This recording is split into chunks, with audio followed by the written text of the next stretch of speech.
श्रील कृष्णदास कविराज गोस्वामी ठाकुर विरचित तदीय श्री चैतन्य चरितामृत ग्रंथरत्ने ग्रंथकार आदिलीला चतुर्थ परिच्छेदर साथे साक्षात्कार दिच्छेन। आमादेर साक्षात्कारी गोपीगणेर जे श्रीकृष्णेर प्रीति ता दर्शन करानोर जन्य गोपीगीतेर थेके এই শ্লোকটি চয়ন করেছেন। এই শ্লোকের আস্বাদনীতে আমরা বিরতি দিয়ে প্রণাম করে গতকালের শ্রীনিবাস আচার্য প্রভুর চরণ চিন্তনে যাজিগ্রামের পথে উপস্থিত হয়েছি। শ্রীনিবাস আচার্যের জন্মস্থান বহু বিশ্রুতি সেই গ্রাম চাকুন্দি। চাকুন্দিতে পিতা ঠাকুরের অন্তর্ধানের পর তিনি মায়ের সাথে এসে উপস্থিত হন মাতামহীর বাসস্থানে। সেখানে স্থায়ী রূপে বাস করার কল্পনা নিয়ে উপস্থিত হলে পর স্থানীয় জমিদার বা ভূমিপতি তাদের বাসস্থানের কোনো অসুবিধা করায়নি, বরং সর্ববিধ সুবিধা করে দিয়েছিল। এই ব্রাহ্মণ সন্তান পিতৃহারা আর মা অত্যন্ত দুঃখিনী। সম্বল মাত্রই এতটুকু মাটি, এই মাটির উপরে আজকে যেখানে যাজিগ্রামে আমরা শ্রীপাঠ দর্শন করতে যাই, আচার্য প্রভু যখন এখানে প্রথম পদচারণ করেছিলেন সেই স্থান যে জনবিরল এ বিষয়ে সন্দেহ নাই। শ্রীনিবাস মায়ের সাথে এখানে থাকলো বটে, কিন্তু নিরন্তর অন্তর্দহন হাহাকার।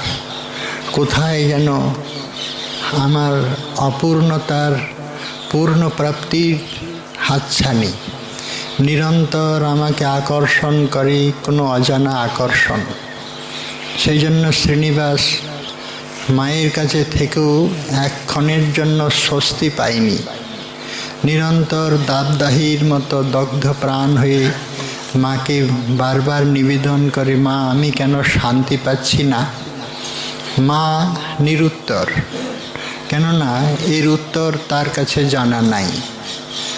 শ্রীনিবাসের চরিত্র, তার তত্ত্ব তার কাছে জানা নাই। না জানাটাই উচিত, জানলেও তো মায়ের কাছে সন্তান ছাড়া আর কিছুই না। শ্রীনিবাস এসেছে মহাপ্রভু প্রেমভক্তির স্বরূপ নিয়ে, দ্বিতীয় আবেশ অবতরণ হয়ে। একদিন শ্রীনিবাস চলেছেন কোনো কার্য ব্যাপদেশে। সেই পথে আসছে নরহরি সরকার ঠাকুর মহাশয়। শ্রীপাঠ শ্রীখণ্ডে তার যে প্রশস্তি, ঠাকুর মহাশয়ের পরিবারকে নিয়ে শ্রীপাঠের এত গৌরব গাথা। নরহরি সরকার ঠাকুর মহাশয় ইনি গঙ্গা স্নানের পথে চলেছেন। পথিমধ্যে এদের দুইজনের প্রথম দর্শন ঘটল। শ্রীনিবাসের এইরকম চম্পক কলিকার মতো বর্ণ আর টানা চোখ এবং কুঞ্চিত কেশ, দীঘল হস্তদ্বয়, সর্ববিধ সুলক্ষণ চিহ্নে চিহ্নিত দর্শন করে সরকার ঠাকুর বুঝেছেন এই আমাদের বড় পরিচিত। সরকার ঠাকুরকে দূর থেকে দেখে শ্রীনিবাসও দেখলেন যে এই আমাদের খুব পরিচিত। কেননা নরহরি সরকার ঠাকুর হলো মধুমতি সখীর অবতরণ। ব্রজে যে মধুমতি সখী তিনি হতেছেন এই সরকার ঠাকুর। এবং শ্রীপাঠ শ্রীখণ্ডে যেসব চৈতন্যানুচরের আবির্ভাব ঘটেছিল তাদের পুত স্পর্শে এই ভূমি অতীব ধন্য। আমরা দর্শন করতে যাই, যারা যায় তারাও ধন্য হয়। কেননা এইখানে শ্রী লোচনদাস ঠাকুর, এইখানেই কিয়দংশ রচিত হয়েছিল চৈতন্য মঙ্গলের মত ইতিহাস কাব্যগ্রন্থ। এইখানেই তৃতীয় বুভ প্রদ্যুম্নের অবতরণ রঘুনন্দন ঠাকুর এইখানে রাজবৈদ্য, বাইরে রাজবৈদ্য হলে হবে কি, সরকার ঠাকুরের কনিষ্ঠ ভ্রাতা মুকুন্দ সরকার, ইনি ছিলেন রাজবৈদ্য। বাইরে রাজবৈদ্য হলে কি হবে, ইনি ভবব্যাধি এবং দেহব্যাধি দুই ব্যাধিরই ইনি চিকিৎসক। অতএব এই সমস্ত চৈতন্যানুচরের পুত স্পর্শে, তাদের চরণ স্পর্শে এই স্থান অতীব ধন্য। বিশেষ করে যারা গোপীনাথের দর্শনে যান, শ্রীপাঠ শ্রীখণ্ড যেখানে প্রদ্যুম্ন অবতরণ হয়েছিল, রঘুনন্দন ঠাকুর সিংহাসনের থেকে তিনি গোপীনাথকে বসিয়েছিলেন, এনে বসিয়েছিলেন, লাড্ডু খাইয়েছিলেন। হ্যাঁ, এই কত বড় প্রেম ভক্তির অবতরণ হলে পর ভগবানকে সিংহাসন থেকে নামানো যায়। আমরা আলালনাথের কাহিনী মোটামুটি অনেকেই জানি, কিন্তু আমাদের শ্রীপাঠ শ্রীখণ্ডও কোনো অংশে কম নয়। রঘুনন্দন ঠাকুর সাক্ষাৎ সিংহাসনের থেকে গোপীনাথ আসতে বাধ্য হলেন, তার আকুল প্রার্থনাকে অবহেলা করতে পারল না। স্বয়ং গোপীনাথ এসে প্রসাদ গ্রহণ করলেন। তার চিত্র তো এখনো আছে। এইখানেই প্রথম নরহরি সরকার ঠাকুর গৌর বিষ্ণুপ্রিয়ার মূর্তি স্থাপন করে পূজা শুরু করে দেন। সরকার ঠাকুরের যে মধু পুষ্করিণী, মধুমতির নামেতেই মধু পুষ্করিণী, বিষয়টা তা নয়। একদিন প্রভু নিত্যানন্দ এসেছেন, সবসময় তো বলরামের আবেশে থাকেন, মধু আনো মধু আনো মধু আনো বলে চিৎকার করতে শুরু করেছে। মধুমতি সখীর অবতরণ তো নরহরি সরকার ঠাকুর সঙ্গে সঙ্গে ওই কলসি নিয়ে জল ডুবায়, জলে কলসি ডুবিয়ে আবার এই যে প্রভু মধু এনেছি। জল ভরি যত আনে মধু হয় ততক্ষণে, যত জল ভরছেন তত সেই ঘরায় ঘরায় মধু হচ্ছে, আর আকণ্ঠ পান করছে, মধু পান করছেন, জলটা মধু হয়ে যাচ্ছে, সঙ্গে সঙ্গে ডুবাচ্ছে, মধু হয়ে যাচ্ছে। সেই জন্যই পুষ্করিণী বহু বিশ্রুতি নাম হলো মধু পুষ্করিণী। তাই নয়, এর ঘাটে শ্রীচৈতন্য চরিতামৃত লিখেছেন এই 4টি লাইন, যে এইখানে একটি কদম গাছ ছিল, এই কদম গাছেতে প্রতিদিন 12 মাসে 2টো করে ফুল ফুটত। দ্বারে পুষ্করিণী তার কদম্বের ডালে, এক কদম্বের ডালে ফুটে 12 মাসে, নিত্য 2 ফুল হয় কৃষ্ণ অবতংশে। 12 মাস ফুটবে। কীরকম? রঘুনন্দন সেবা করে কৃষ্ণের মন্দিরে, দ্বারে পুষ্করিণী তার ঘাটের উপরে, এক কদম্বের ডালে নিত্য 12 মাস প্রতিদিন ফুটবে। বর্ষাকালে না হয় 2-1টা ফুটতে পারে, সব সময়, সব ঋতুতেই নিত্য 2 ফুল হয় কৃষ্ণ অবতংশে। এই হলো শ্রীপাঠ শ্রীখণ্ডের সুপরিচয়। এবং সেখান থেকে রঘুনন্দনের চরণের নূপুর যে আকায় হাটে পড়েছিল, সেই বহু অভিলষিত পরমার্থের সম্পত্তিটুকু আমরা আজকে হারিয়ে ফেলেছি। কড়ুই গ্রামে 1999 পর্যন্ত সুরক্ষিত ছিল, কিন্তু অজ্ঞাত কারণে এইটি চুরি হয়ে যায়। তখনকারে যিনি পশ্চিমবঙ্গের গভর্নর ছিলেন, তার তৎপরতায় এই রঘুনন্দন ঠাকুরের আমাদের গৌড়ীয় বৈষ্ণবের পরমার্থ সম্পত্তিটি একেবারেই চিরতরে হারিয়ে যায় গোপীনাথ বিগ্রহ। কিন্তু গভর্নরের তৎপরতায় পাওয়া যায় বটে, নূপুরটা পাওয়া গেল না, আজও পাওয়া গেল না। নরহরি সরকার ঠাকুরের সাথে সাক্ষাৎ হলো পথিমধ্যে। আমরা এই প্রসঙ্গে এসেছিলাম। শ্রীনিবাসের সাথে সাক্ষাৎ হবার সাথে সাথেই শ্রীনিবাসকে একেবারেই বুকে জড়িয়ে নিল। স্পর্শমাত্রেই নরহরি সরকার ঠাকুর বুঝে নিয়েছেন এ সাধারণ নয়। যার স্পর্শেতে হৃদয়ে দোলা দেয়, মন পবিত্র হয়, সর্বাঙ্গ পুলকিত হয়, সেই গৌরের দ্বিতীয় অবতরণ আবেশ। কেননা সেই স্পর্শে আমার যে পুত কণ্টকাকিত, এটা তো আমি বিলক্ষণ জানি। সেই জন্যই সরকার ঠাকুর অঝোর নয়নে প্রেমালিঙ্গনে শ্রীনিবাসের অঙ্গকে একেবারে স্নান করিয়ে দিল, প্রেমাশ্রুতে বাহিয়ে দিল। শ্রীনিবাস দর বিগলিত নয়ন জলে সরকার ঠাকুরের চরণে আর পা ধুইয়ে দিল। এমন করে পরিচিতের সাথে চিরপরিচিতের সম্বন্ধ হলো। আমাদের পরিচয় হয় সাময়িক, পতি পুত্র ভাই বন্ধু, জন্মের সাথেই পরিচয় হয়, মৃত্যুর সাথেই পরিচয় ঘুচে যায়। আবার যেখানে জন্ম হয় আবার নূতন পরিচয় হয়।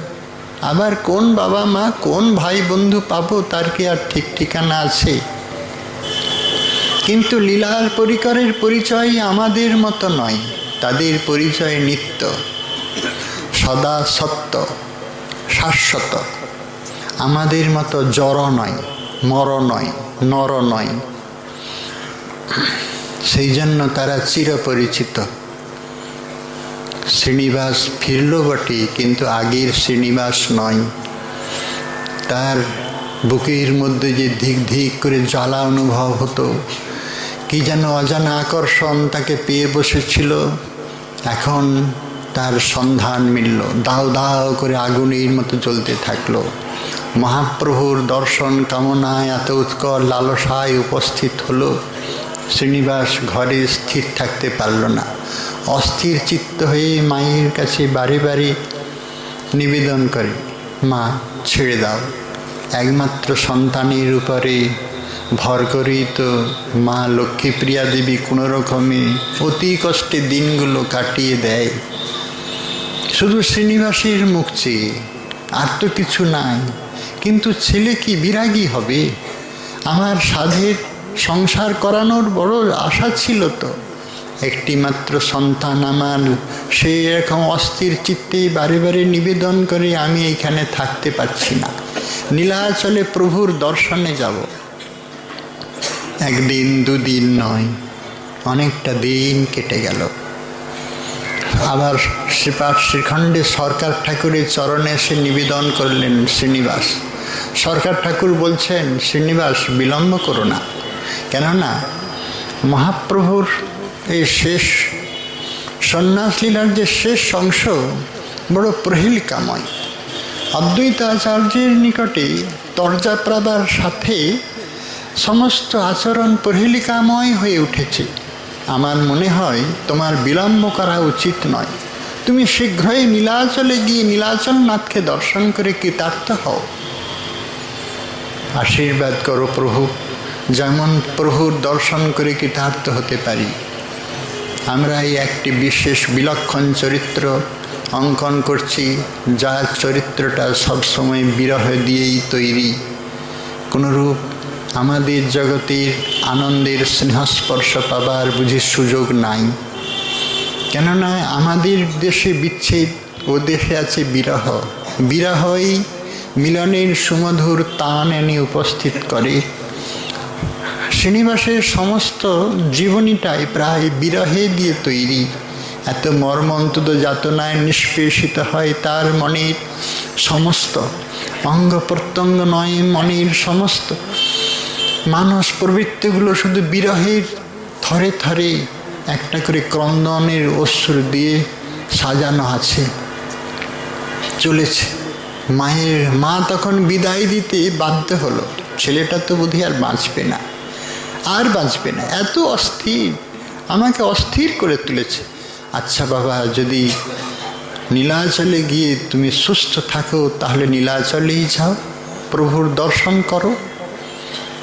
শ্রীনিবাস একমাত্র জননীকে কার হাতে রেখে দিবে? সর্বনিয়ন্ত অন্তর্যামীর হাতেই ভার দিয়ে দিলেন। প্রভু, আমি মায়ের অক্ষম সন্তান, মায়ের যে সেবা করা একমাত্র পুত্রের কর্তব্য, আমার অক্ষমতাকে মা তুমি ক্ষমা করে দিও। হে সর্বনিয়ন্তা ভগবান, তুমি আমাকে ক্ষমা করো। আমি যে এইখানে থাকতে পারছি না, আমি তোমার দর্শন বিনা কিছুতেই থাকতে পারছি না। ভগবানের হাতে, নিয়তির হাতে মাকে রেখে যাজিগ্রাম হতে নীলাচলের পথে পা বাড়িয়ে দিল। এই অনুরাগী যুবা, অনুরাগী কিশোর চলেছে, সাধারণের মতো চলে নাই তো। শ্রীনিবাস কিশোর বড় প্রত্যাশিত, বড় অভিলাষিত, এমনই আকাঙ্ক্ষিত দর্শন, প্রভুর দর্শন কামনায় উল্কার মতো ধেয়ে চলেছে। পথে কোন দিকে যায় না যায় কোনো দিক নাই, যেন ভ্রান্ত পথিক সে ছুটে চলেছে, উল্কা গতিতে ছুটে চলেছে। কোনো দিন আহার হয় না হয়, কিন্তু যারা এ পথি প্রান্তে এসে দাঁড়ায়, দেখি কোন এই অনুরাগী নীলাচলের এই নূতন সন্ন্যাসীর নাম শুনেছি, তারই বুঝিবা কোনো প্রিয়জন, না হলে এইরকম সভাজন মহাজনের মতো অনুরাগী দৃষ্টিতে চলেছে কেন? নিশ্চয়ই এ কোনো মহাপুরুষের চিহ্নিত কিঙ্কর। শ্রীনিবাসকে যে দেখে রাস্তায় সে মুগ্ধ হয়, মুগ্ধ হবারই কথা, কেননা সর্বঙ্গে ভক্তিরসের বিকীর্ণ রাশিতে পথিকের আকুল করা মন বারে বারে আকর্ষিত হয়। শ্রীনিবাস এইভাবে চলেছে, অনেক দূর চলে গেল। যা পথিকের দুঃসাধ্য, সে অনায়াসে সেই পথ অতিক্রম করল মাত্র কয়েকটা দিনেই। কিন্তু তার সামনে যে অপেক্ষা করছে নিদারুণ দুঃসংবাদ, কুসুম কোমল তার এই মনপ্রান্তরকে ছিন্ন বিচ্ছিন্ন করার মতো অশানীর ঝঞ্ঝাবাত অপেক্ষা করছিল শ্রীনিবাসের জানা নাই। আমরা আগে সূত্র করে এসেছি, সমস্ত বিরহ দিয়েই বুঝিবা এই পরিকরের চরিত্র সুগঠিত। বিরহতেই তার মিলনের যে সুখাস্বাদ হয় তা আমরা পরে অনুভব করব। কিন্তু শ্রীনিবাস এখন বিরহের সামনে এসে উপস্থিত হয়েছে, অপেক্ষা করছে তার সামনে এক বড় দুঃসংবাদ। নীলাচল হতে প্রত্যাগত যাত্রীদের সাক্ষাৎ হলো। বলতে পারো, যাত্রীগণ তোমরা কোথায় চলেছ, কোথা হতে আসছ? সেই সব তীর্থযাত্রীরা বলছেন, আমরা শ্রীক্ষেত্র জগন্নাথপুরী হতে আসছি, গঙ্গা স্নানের ছলে যাচ্ছি। তাহলে নিশ্চয়ই বলতে পারো, আমি যার উদ্দেশ্যে দিগ্ভ্রান্ত হয়ে চলেছি, এত অভিলাষ আকাঙ্ক্ষা প্রত্যাশা নিয়ে চলেছি, তার দর্শন পাব তো, আশীর্বাদ করো। এইসব যাত্রীরা অধোবদনে দাঁড়িয়ে রইল। বলছো না কেন?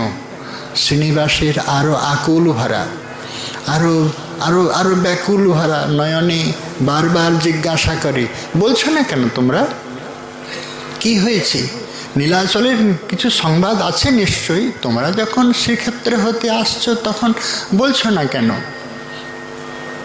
আবার অধোবদনে বারংবার পীড়াপিড়ি করার পরেতে যাত্রীরা সকল যেই রকম কথা শোনালো তা স্বপ্নও চিন্তা করেনি। স্বয়ং গৌরাঙ্গ মহাপ্রভু অন্তর্হিত।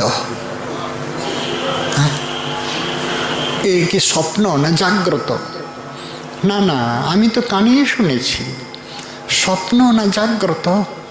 সঙ্গে সঙ্গে বাতাহত কদলীর মতো ভূপতিত, অথবা ঝঞ্ঝাভাতি বজ্রাহা আঘাতে আহত, পীড়িত, অত্যন্ত ব্যথায় জর্জরিত, বেদনায় ব্যথিত হয়ে ভূপতিত মূর্ছিত হলো। যাত্রীগণের চেষ্টায় সংজ্ঞা পেল বটে, কিন্তু আবার স্মৃতিতে আসলো, আমি যার দর্শনের জন্য তিলি তিলি যাকে অভিলাষ করেছিলাম, আজ আমি হতভাগ্যের একটা লিপি রেখে গেলাম। এত বড় হতভাগ্য নিয়ে আমি জন্মেছি। আমার মতো এইরকম হতভাগা বুঝি পৃথিবীতে কেউ জন্মেনি। হ্যাঁ, আমার প্রভু দর্শনের এত বঞ্চনা, এত বাধা এসে উপস্থিত হলো। আবার সংজ্ঞাহারা। ধীরে ধীরে সন্ধ্যা ঘনিয়ে এলো, যাত্রীরা তাদের গন্তব্য পথে চলে গেল। শ্রীনিবাস অন্ধকারের পথেই পড়ে রইল। মাঝে মাঝে সংজ্ঞা পাই, দেখে রাত্রি ঘোর আঁধার ঘনিয়ে। হ্যাঁ, আমারও তো মনের মধ্যে এরকম ঘোর আঁধার। এইখানে বুঝি কোনো আলো নাই, আমারও মনের মধ্যে কোনো আলো নাই। আলো যা ছিল না, নিভে গিয়েছে আলো। এখন অন্ধকার কুজ্জটিকা, কিচ্ছু বোঝা যায় না। গাঢ়ত মিশ্রার মধ্যে আমি এখন মূর্ছিত, সংজ্ঞাপ্রাপ্ত না। আমি কি, কে, নিজেই স্থির করতে পারল না। শ্রীনিবাস আবার স্মৃতিতে আসছে। ও, আমি তো চলেছিলাম প্রভু দর্শনে, অন্তর্হিত তিনি না। তাহলে আর কেন ওই যে এই জীবন আর রাখবো না। কখনো বা বক্ষে করাঘাত, কখনো বা চুলগুলোকে ছিঁড়তে শুরু করে দিয়েছে, কখনো বা মাথাটা কুটছে, রক্তারক্তি হয়ে গিয়েছে, নিজের নখ দিয়েই চিড়ে চলেছে। সে যে কোথায় কি করছে নিজেরও কোনো সংজ্ঞা নাই। ভাবছি না, এই জীবন আর রাখবো না। ওই সামনে দেখছি কত বনপ্রদেশ, ওইখানে কাঠে আগুন জ্বালিয়ে দাও দাও আগুনের ভিতরে নিজেকে উৎসর্গীকৃত করে দেব, পুড়ে ছাই হয়ে যাব। এই জীবন রাখা আমার পক্ষে সম্ভব নয়। এই সংকল্প করলো, এক পা এগিয়ে গেল, কিন্তু অন্ধকারে তো পথ দেখা যাচ্ছে না, আবার পড়ে গেল, আবার মূর্ছা। কিন্তু বিরহ আনি মিলনের মহানন্দ, এই হলো আমাদের জগতের একটা বিশেষ ধর্ম। সেই জন্য তার তন্দ্রাচ্ছন্ন অবস্থায় স্বয়ং গৌরাঙ্গ মহাপ্রভু দর্শন দিলেন। শ্রীনিবাস, আমি অন্তর্হিত, তোমাকে কে বলেছি? আমি নিত্য, আমি শাশ্বত। আমার প্রিয়জন তোমার আগমন আশঙ্কা করে অপেক্ষা করছে। গদাধর পণ্ডিত, তুমি যাও, আমার প্রিয়জনেরা তোমার আগমনের প্রতীক্ষা করছে, তুমি শীঘ্র যাও। তোমার দ্বারা আমার বহু বহু কাজ সাধন হবে, প্রেম ভক্তির নূতন অধ্যায় সূচিত হবে। মহাপ্রভুর পরে আমাদের এই ভক্তি রাজ্যে নূতন করে আবার অধ্যায় সূচনা করেছিল তিনজন মহাজন, শ্রীনিবাস আচার্য প্রভু, ছিল নরোত্তম দাস ঠাকুর মহাশয় এবং শ্যামানন্দ প্রভু। সেই জন্য মহাপ্রভু বলছেন, আমার প্রেমভক্তি এই মন্দাকিনী স্রোত সকলের জনজীবনের সামনে নিয়ে গিয়ে ঊষর ভূমিকে উর্বর করে তুলতে হবে। সে তোমার বড় দায়িত্ব। ওঠো, নীলাচলে তুমি গমন করো, যাও। ধীরে ধীরে তন্দ্রা কেটে গেল। দেখল যে পূবের আকাশ আলো হয়ে এসেছে, অন্ধকার কেটে গিয়েছে।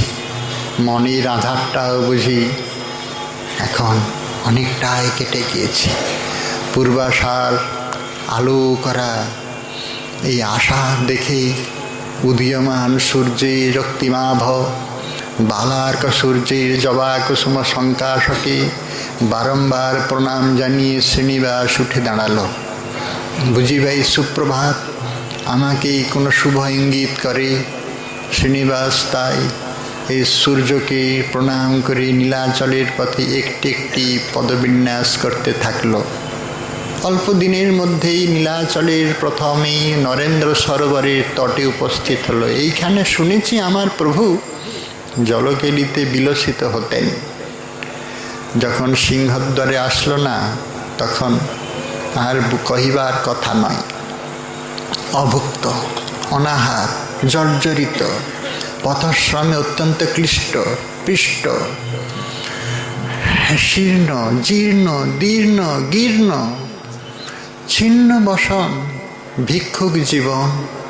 শ্রীনিবাসের দর্শনে মনে হয় এ কোন কাঙাল, কোনো আতুর, অত্যন্ত ব্যথায় বেদনায় ব্যাহত। এ কে? কিন্তু অন্তর্যামী দেবতা তো জানেন। শ্রীনিবাস যখন সিংহদ্বারে এসে প্রায় মূর্ছিত দশায়, এমন সময় কোনো অজ্ঞাত পরিচয় ব্রাহ্মণ উপস্থিত হলো। ব্রাহ্মণ, কেননা ব্রাহ্মণের চিহ্নটা মিলিয়ে যায়নি। উপবীতটাই তাকে সাক্ষী দিয়ে দেয় এই ব্রাহ্মণ সন্তান। কিশোর ব্রাহ্মণ, ওঠো, তুমি অভুক্ত, এই নাও তোমার জন্যে আমি এনেছি মহাপ্রসাদ। এক থালি সুগন্ধ সুস্বাদু মহাপ্রসাদ দিলেন জগন্নাথের সিংহদ্বারে। শ্রীনিবাস গ্রহণ করলো বুঝি থালাটা, কিন্তু ব্রাহ্মণকে তো দেখা গেল না, অদৃশ্য হয়ে গেল আমার চোখের সামনেই। বলে গেল এই মহাপ্রসাদ গ্রহণ করো, তুমি অভুক্ত। জানলো কি করে? এই ধাম নিত্য সত্যত, এই ধামেতে সব কিছুই অলৌকিক, শুধু দৃষ্টিটাই দেওয়া চাই। আমাদের দৃষ্টিটা স্থূলের প্রতি সূক্ষ্মে ধাবিত নয়, অনুভূতি নাই, সেই জন্য স্থূল নিয়ে আমরা দ্বন্দ্ব কলহে মেতে যাই। প্রসাদ গ্রহণ করে বল সঞ্চার করল, একটু যেন তন্দ্রাচ্ছন্ন অবস্থায়। মহাপ্রভু তখন তন্দ্রাচ্ছন্নে জানাচ্ছেন, শ্রীনিবাস প্রসাদ নিয়েছ তো? স্বয়ং জগন্নাথ তোমাকে প্রসাদ দিয়ে গেলেন। কেননা পুরী ধামে জগন্নাথ ক্ষেত্রে অভুক্ত কেউ থাকে না। বলছে কি, আমার অতিথি এসেছে আমার দরজায়, তারা অভুক্ত হয়ে ফিরে যাবে? আমার দরজা থেকে, জগন্নাথের দরজার থেকে কেউ অভুক্ত হয়ে ফিরে যায় না, আজও যায় না, তবেই না জগতের নাথ। শ্রীনিবাস তখন ধূলিধূসরিত হয়ে সাষ্টাঙ্গ প্রণাম করছে। এইখানে আমার প্রভুর পদচারণ স্থান, এইখানেই প্রভু পদধৌত করে মন্দিরের উপরে জগন্নাথ দর্শনে যেতেন, যেটা এখন মহাপ্রভুর চরণ চিহ্নটিকে পূজা করা হচ্ছে অন্তর মন্দিরে। মন্দিরের ঠিক বাহির প্রকোষ্ঠে মহাপ্রভু এইখানে চরণ ধৌত করতেন। এখন বিজ্ঞান পদ্ধতিতে যে কেহ যাত্রীরা যাবে দর্শনার্থী, আপনা আপনি চরণ ধোয়া হয়ে যাবে, পা না ধুয়ে জগন্নাথ দর্শনে যেতে পারবেন না। এটা মহাপ্রভুর শিক্ষা। সেই জন্য এমনভাবে সেখানে জলের ব্যবস্থা করা হয়েছে, আপনা আপনি পা ধোয়া হয়ে যাবে। সাষ্টাঙ্গ প্রণাম করলেন, প্রভুর এই পদধূলিকে বারংবার বন্দনা করলেন। শ্রীনিবাস এসে উপস্থিত হলেন যমেশ্বর টোটায়, কেননা প্রভু বলে দিয়েছেন তোমার জন্য অপেক্ষা করছে আমার প্রিয়জন গদাধর পণ্ডিত। আর এসে উপস্থিত হলেন যমেশ্বর টোটায়, টোটা গোপীনাথ। সেই রাস্তার নাম গৌরবাটি সাহি। মহাপ্রভু সমুদ্র স্নান করে এই পথেই আসতেন, প্রতিদিন ডাকতেন গদাধর। ওই সুস্বর নামটি আর কেহ ডাকবে না, এই নামে কেহ আর ডাকবে না। গদাধর বলে এরকম সুকণ্ঠ নিয়ে আর কেহ ডাকবে না। সেই জন্য গদাধর বসে আছেন, গৌর প্রিয় গদাধর। ইনি টোটা গোপীনাথের সেবক, যার সেবায় সন্তুষ্ট হয়ে স্বয়ং গোপীনাথ খর্বাকৃতি হতে বাধ্য হয়েছিলেন। কীরকম সেবা, সুষ্ঠু সম্পাদন।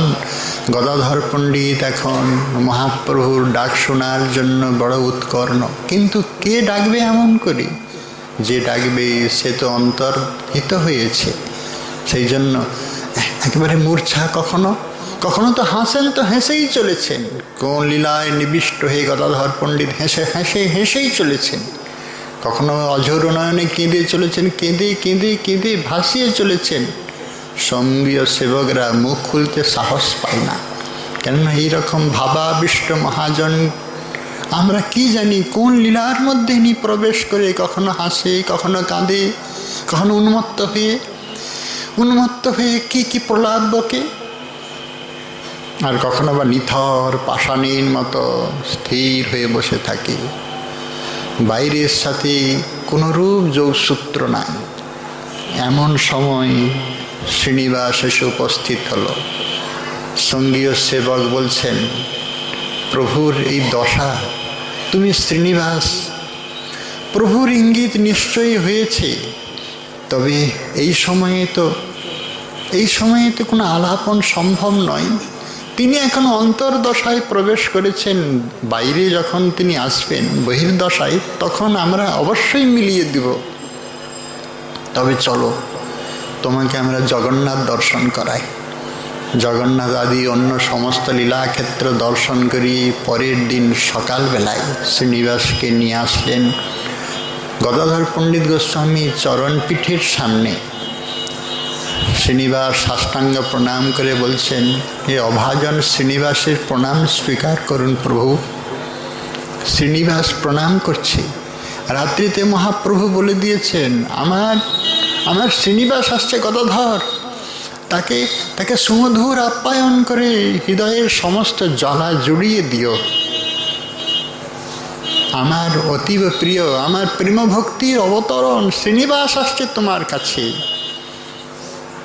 আমার বড় প্রয়োজন, তোমার স্নেহস্পর্শ দানের জন্য সে বড় লালায়িত, আমিও লালায়িত।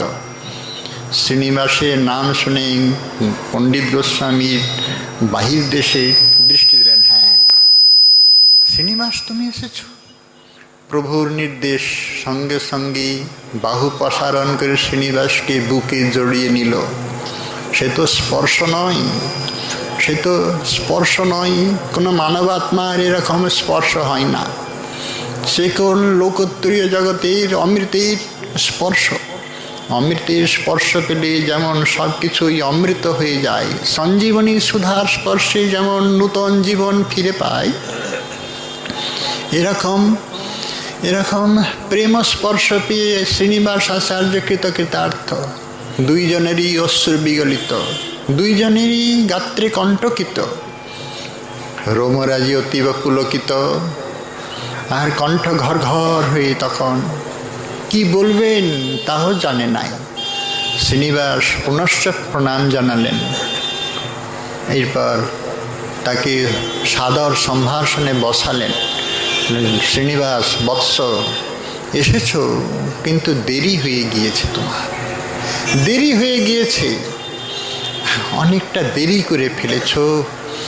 আমার বড় আশা ছিল, আমার অনুভূতির যে ভাগবতের আস্বাদ তোমাকে আমি দিব, কিন্তু সময় চলে গেছে, সময় তো চলে গেছে।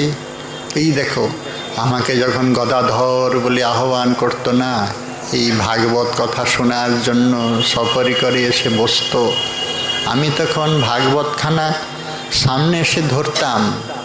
এই দেখো, কখনো বা চোখের জলে ভিজে যেত, কখনো বা গদগদ অক্ষরে বিন্যাসে এই ভাগবত কথা শোনাতাম, কখনো বা উভয়ে নয়নাশ্রুতে ভাব বিনিময়ে ভাগবতের ভাবরাজ্যে প্রবেশ করতাম। কিন্তু যার সান্নিধ্যে আমাদের এত আনন্দ মাতোয়ারা, সে তো নাই। এই সেই ভাগবত। বহু সৌভাগ্য করলে ভাগবতের দর্শন মিলে, যাদের দর্শন করার ভাগ্য আছে। এই গদাধর পণ্ডিত গোস্বামী হস্তলিখিত শ্রীমদ্ ভাগবতম ব্যাসাবতার বৃন্দাবন দাস ঠাকুর মহাশয় শ্রীপাঠে গেলে দর্শন করবেন। এবং সেই এক একটি পাতার নিচে মহাপ্রভু নিজে টিপ্পণী করে দিয়েছেন, এক লাইন করে, এক লাইনে এই পাতাটার যা কিছু সারবস্তু তিনি লিখে দিয়েছেন। আমার মনে একটু কখনো অভিমান ছিল, সংস্কৃত তো কম জানিনি, কিন্তু পড়ার অনেক চেষ্টা করেছি, অর্ধেকটা পড়েছিলাম, আর বাকিটা পড়তে পারিনি।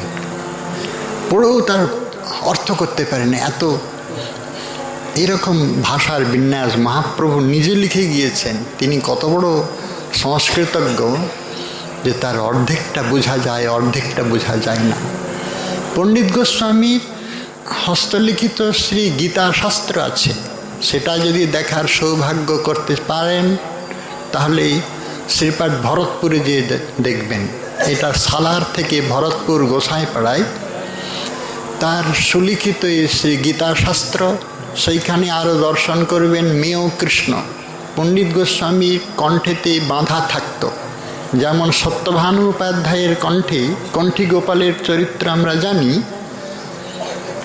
শচীমায়ের জগন্নাথ মিশ্রের গৃহে সত্যভানু উপাধ্যায় এসেছিলেন, সেই তৈর্তিক ব্রাহ্মণ। ঠিক সেই রকম গদাধর পণ্ডিত গোস্বামীর কণ্ঠে বাঁধা থাকতো সবসময় শোভিত হতো মেয় কৃষ্ণ, অতীব ক্ষুদ্রাবয়ব, এত সুন্দর, এত সুন্দর, সে সৌন্দর্যের মাধুর্যের ভাষা দিয়ে তাকে ব্যক্ত করা যাবে না। গদাধর পণ্ডিত গোস্বামী শ্রীনিবাসকে বহুভাবে আপ্যায়ন করল। এই সেই শ্রীমদ্ ভাগবতম। কৃতার্থ শ্রীনিবাস সঙ্গীয় সেবককে বলল, যাও শ্রীনিবাসকে নিয়ে আমাদের নীলাচলের যত কিছু পূতভূমি মহাপ্রভু চরণাঙ্কিত এই রজকণা স্পর্শ করিয়ে একে কৃতার্থ করো। শ্রীনিবাসকে নিয়ে গেল সেবক। কোথায় নিয়ে গেল? প্রথমেই গম্ভীরার দ্বার দেশে। গম্ভীরার দ্বার দেশে সে শ্রীনিবাস আর স্থির থাকতে পারল না। গম্ভীরার গম্ভীর প্রকোষ্ঠ হতে উৎসারিত হতেছে আমাদের রাধাভাব আস্বাদিত, যে সুধানিধির এক একটি তরঙ্গের যে উচ্ছ্বাস, তার থেকে সমস্ত দিগ্বলয় আকুলিত হয়েছে প্রেমভক্তির মহান তরঙ্গে। অতএব গম্ভীরার এই গম্ভীর প্রকোষ্ঠ নয়, এইখানেই উৎসকেন্দ্র।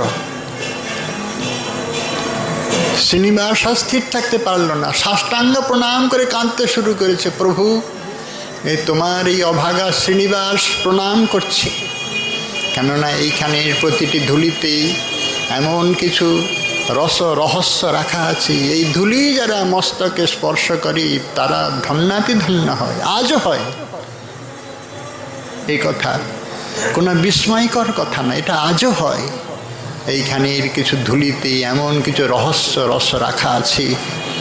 তাই বারে বারে আমরা আমাদের স্মরণ করতে হয় মহাপ্রভুর দিব্যোন্মাদ ভাবের এই ক্ষুদ্র প্রকোষ্ঠ তো প্রকোষ্ঠ নয়। এই যেমন রাধা রস সুধানিধির মহাবারিধির একটি একটি বিশেষ প্রাণ কেন্দ্র শ্রীনিবাস। কি করবেন? শুধু চোখের জল ছাড়া তো আর কোনো ভাষা নাই। মুখের ভাষা দিয়ে যেমন করেই তাকে প্রকাশ করা যায় ঠিক হয় না। সেই জন্য শ্রীনিবাস চলে গেল একেবারে অনুভূতির মহাপ্রভু চরণ চিন্তায়। গম্ভীরার গম্ভীর প্রকোষ্ঠে কতক্ষণ যে মূর্ছিত অবস্থায় মহাপ্রভু চরণের এই প্রেমসুধা আস্বাদনে ব্রতী হয়েছিল, সঙ্গীয় সেবকেরাও জানে নাই। কোথায় তার মন মনন বিচরণ করে। তারপর কিছুক্ষণ পরে সংজ্ঞা ফিরে পেল।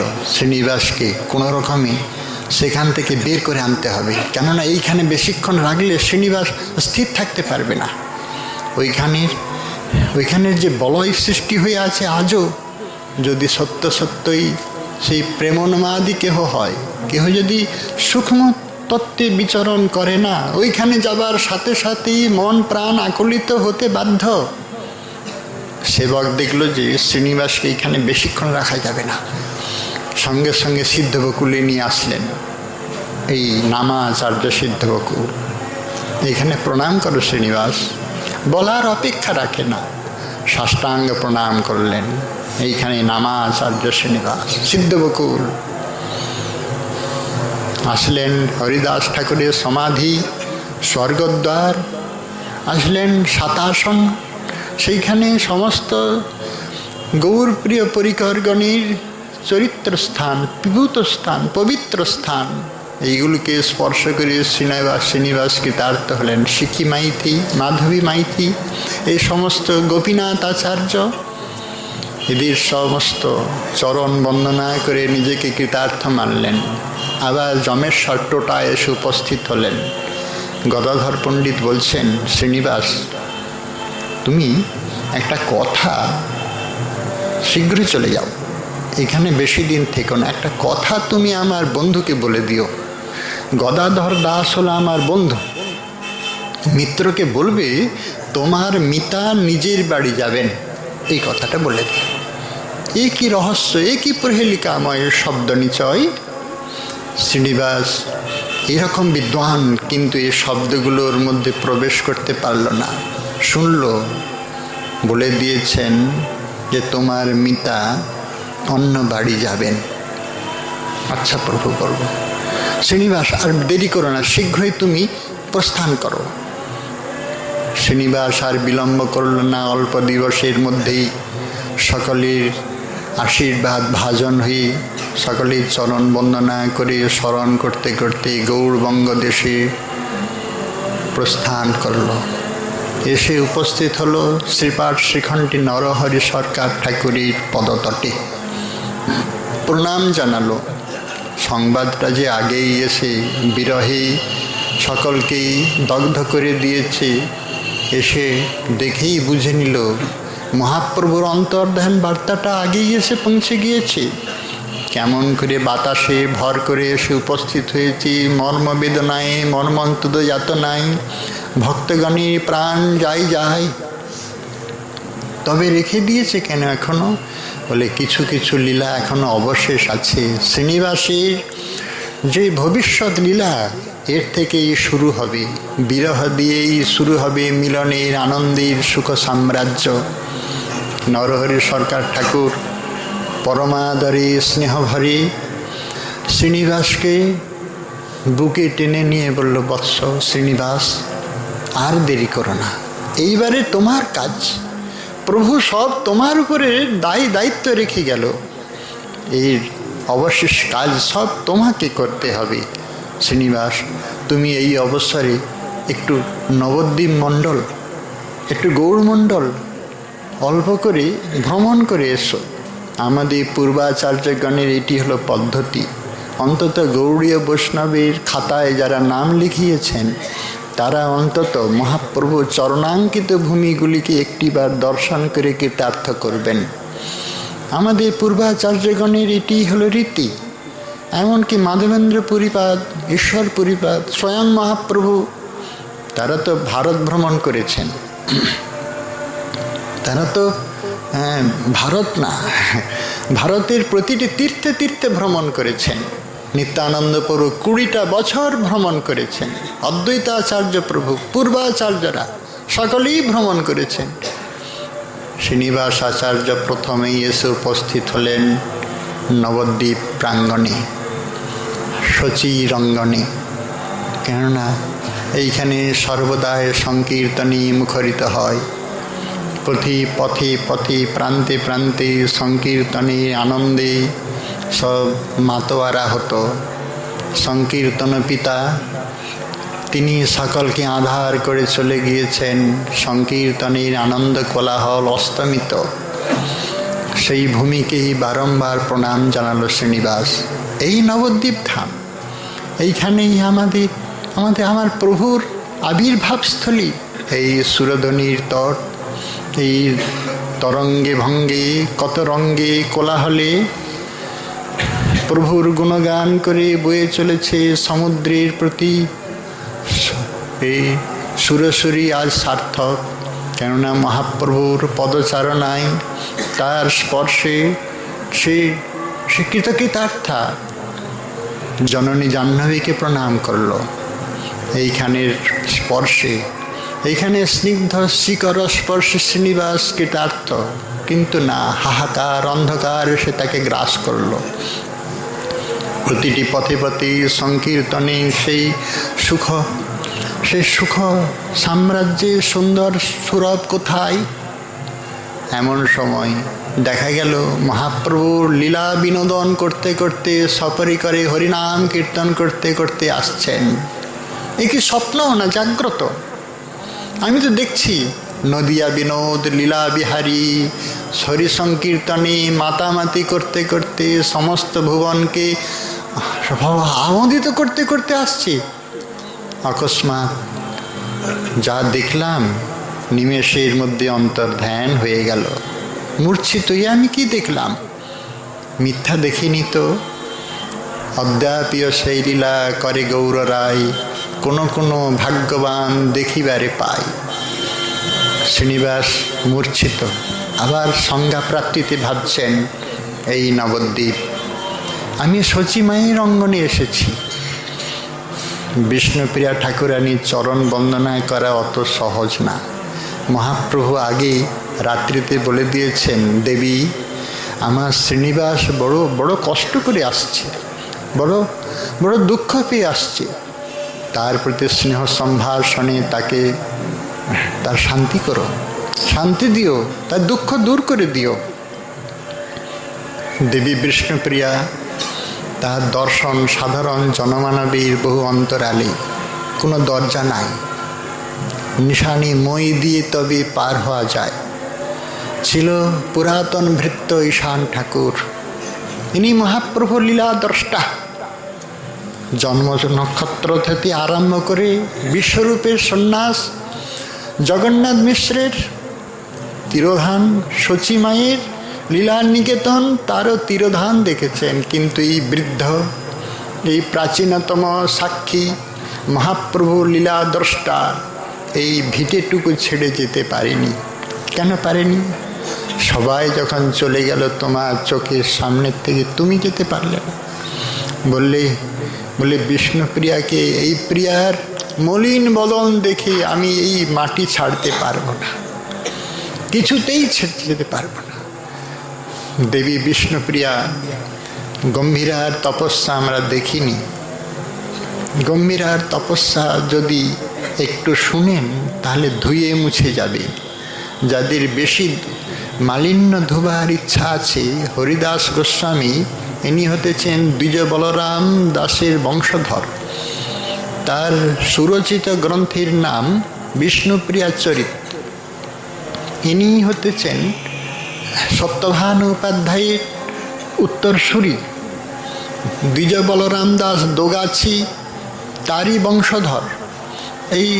তিনি লিখেছেন বিষ্ণুপ্রিয়া চরিত। এই চরিতের প্রতিটি কথায় কথায় দেবী বিষ্ণুপ্রিয়ার যে কান্না, শুধু কান্না নয়, জীবের সমস্ত মালিন্য ধুয়ে মুছে পরিষ্কার হয়ে যাবে। যাদের পাষাণ হৃদয় গলাতে চায় তারা অবশ্যই এই বিষ্ণুপ্রিয়া চরিত পড়বেন। হিন্দিতে নয়, এক একটা ভাষার নিজস্ব মর্যাদা আছে। হিন্দিতে বের হয়েছে, কিন্তু হিন্দি তো হিন্দি। বাংলা ভাষার যে ভাব, বৈভব, যার যে অন্তঃস্থলের সংবেদন, স্পর্শ, কাতরতা, এটা তো অন্য ভাষায় ভাষান্তর করলে হবে না, বাংলাতেই পড়তে বলছি। এই জন্য আমরা বাঙালির প্রাণী যে স্পর্শ অনুভব করি অন্য ভাষায় সেটা করি না, পারি না। বিষ্ণুপ্রিয়া ঠাকুরানী গম্ভীরা হতে আরও মহান গম্ভীরে তপস্যা চরণে আছেন। বংশীবদন ঠাকুর হতেন তার শিষ্য। প্রথমে দামোদর পণ্ডিত ছিলেন। এইখানে কি দেবীর চরণ দর্শন করা সম্ভব? হবে না, অসম্ভব। বাইরের আঙ্গানে পড়ে রইল। বংশীবদনের দৃষ্টি গেল, একজন অনুরাগী যুবক পড়ে আছে। নাম জিজ্ঞাসা করলো, বলে শ্রীনিবাস। শ্রীনিবাস বলছেন, আমি দেবী বিষ্ণুপ্রিয়া, জগজ্জননী বিষ্ণুপ্রিয়া, আমি তার চরণ দর্শনের বড় আকাঙ্ক্ষী। সংবাদটা দিল। বিষ্ণুপ্রিয়ার নিকটে, দেবীর নিকটে দিবার সাথে সাথে বলছেন যে শ্রীনিবাসকে নিয়ে এসো, প্রভুর ইঙ্গিত হয়েছে, আমার প্রতি ইঙ্গিত আছে, নিয়ে এসো। শ্রীনিবাস আসলো। দেবীর দর্শন পাওয়া তো সহজ নয়, দেব দুর্লভ দর্শন। মহাপ্রভুকে অত বড় হতে পারতেন যদি ঠাকুরানী নিজে না ত্যাগ স্বীকার করতেন? এত বড় হতে পারত না, গম্ভীরায় আস্বাদন হতো না। কেননা মহান তপস্বিনী সেই অন্তর্কোষ্ঠের মধ্যে, প্রকোষ্ঠের মধ্যে কি তপস্যা করছে?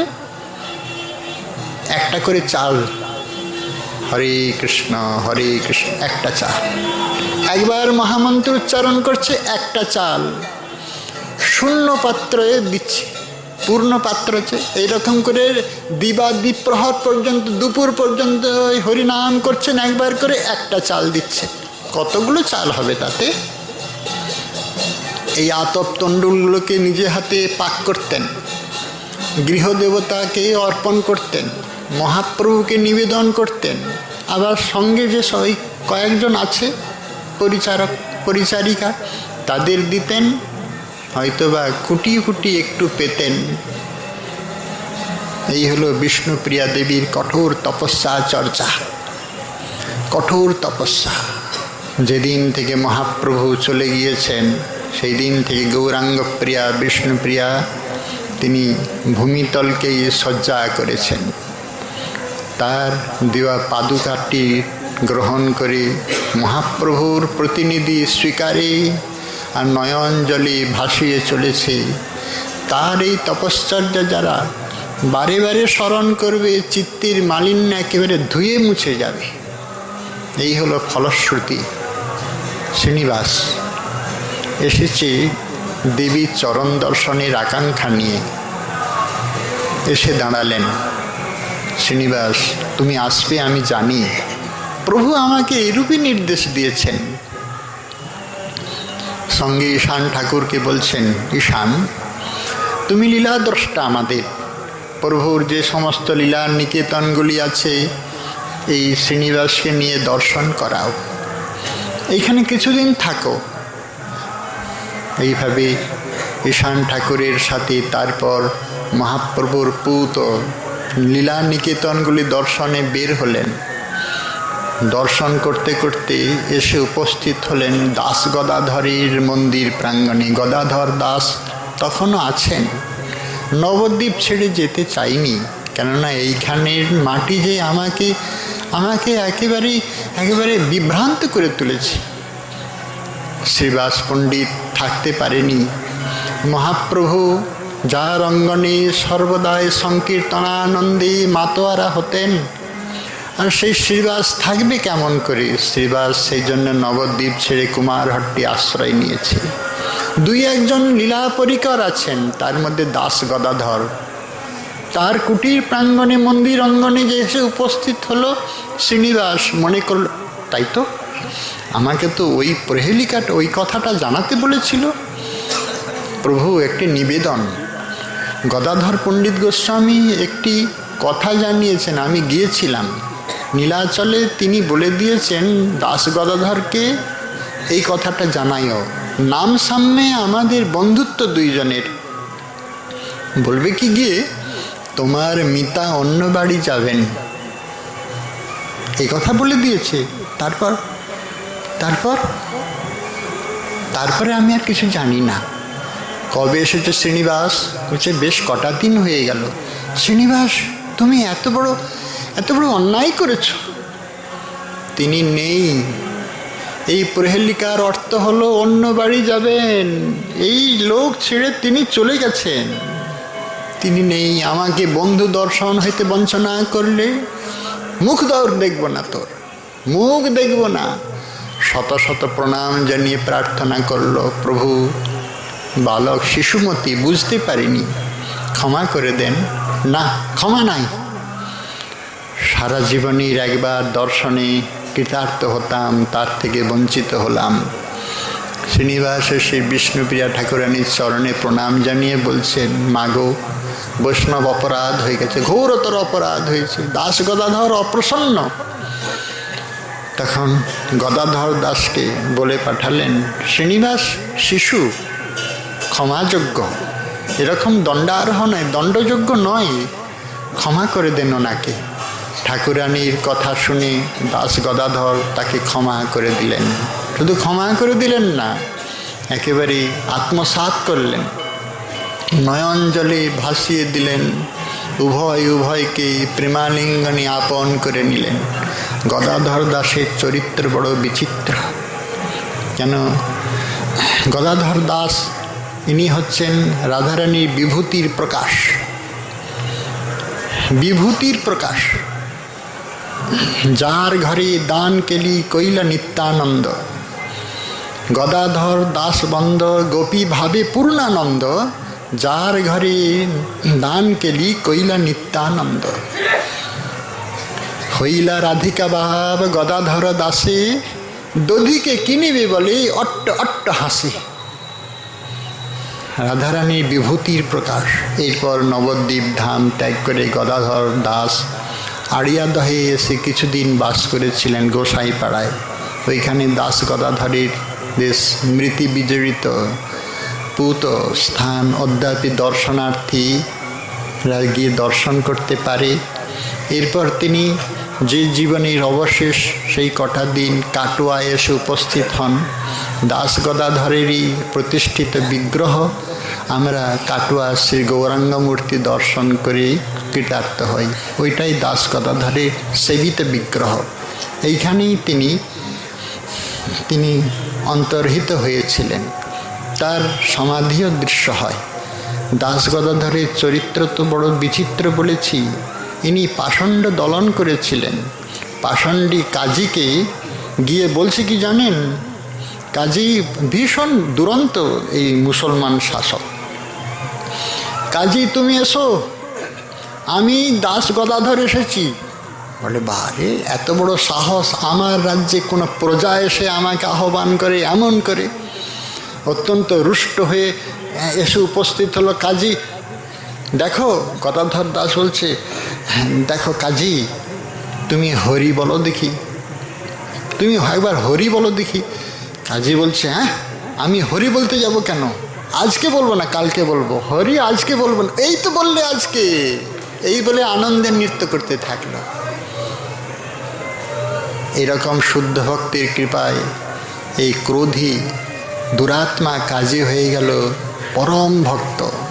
এইরকম পাষণ্ড দলন করেছিলেন দাস গদাধর।